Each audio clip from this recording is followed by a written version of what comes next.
I've given a lot of talks about this issue, the cycle of sin. And the cycle of even good people, they're praying, they're reciting Quran, they're even doing Umrah, Ibadat, but at the same time they can't get away from certain evil practices in their alone time.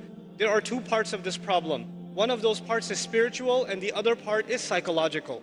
And we have to address both of those parts. Let me start with the psychological only because most of the time when we have these discussions, we don't address the psychological side, we only address the spiritual side. So I'll try to address the psychological side of this a little bit. You have to understand that in psychology, there are triggers.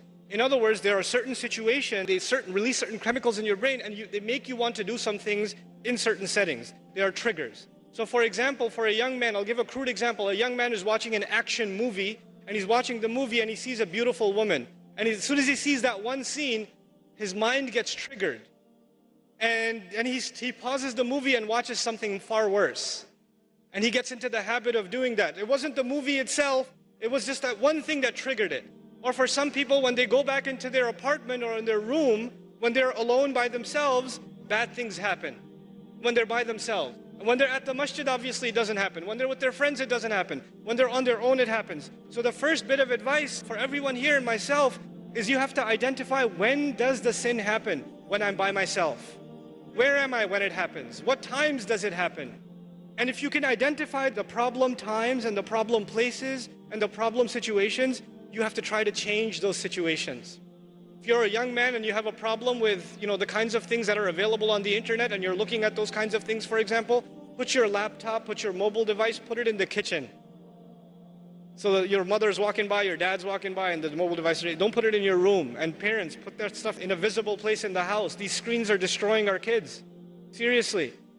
Then the other thing, the spiritual side of this problem.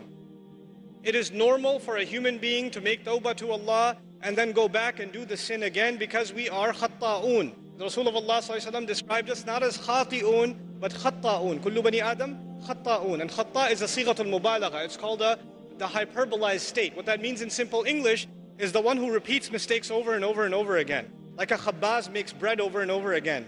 A khatta' makes mistakes over and over again. So that will happen. It's inevitable that some sin will occur over and over again. However, if in the back of your mind, the moment you made tawbah, you are already thinking about 3 weeks from now, I'm going to be doing this again anyway. If you're thinking that in the back of your head, then لَيْسَتِ التَّوْبَةِ لِلَّذِينَ يَعْمَلُونَ السَّيِّئَاتِ.